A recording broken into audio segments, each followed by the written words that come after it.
President Bongbong Marcos confirmed that contractor Sara Diskaya has surrendered to the NBI as she faces graft and malversation charges over a 96.5 million peso flood control project in Davao Occidental. Here is the story. President Bongbong Marcos confirmed that contractor Sara Diskaya is now in NBI custody, even without an arrest warrant yet. Inaantay ang formal ng paglabas ng kanyang warrant of arrest. Kaya't nakikita po natin, maganda naman ng takbo ng proseso at yung ating mga hinihilaang na kasama dito sa ganitong klaseng sindikato ay haharap sa hustisya. Diskaya is facing graft and malversation charges in relation to a 96.5 million pesos flood control project in Davao Occidental. DPWH Secretary Vince Dizon said Diskaya and other corrupt officials should spend Christmas in jail. Buti naman, dapat naman talaga makulong na siya. Dahan-dahan, natutupad na yung pangako ng Pangulo natin. Na bago magpasko, marami ang makukulong, maraming magpapasko sa kulungan. And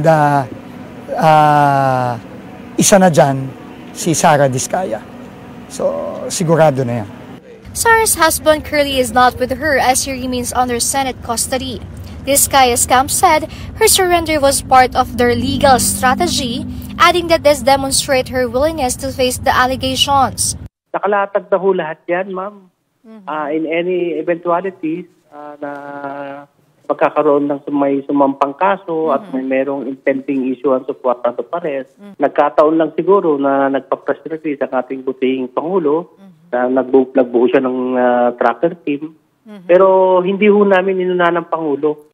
They vowed to exhaust all remedies to have the case dismissed. Mas maganda na ho yan. Walang gastos ang gobyerno, walang pagod ang gobyerno. Alam namin, base din sa ebidensya, na hindi naman talaga ghost project. Tapos po yung proyekto. Napakalakas talaga ng mga pagbaha at pagbagyo. The project cannot withstand the calamities. Secretary Dizon emphasized that this is only the beginning and many more will be charged and jailed. Tuloy-tuloy kami. No, ayoko lang pangunahan ng ICI, pero meron kami ulit na i-recommenda, sabi naman natin, every week. Meanwhile, Assistant Ombudsman Miko Calovano confirmed that additional cases may be filed this week.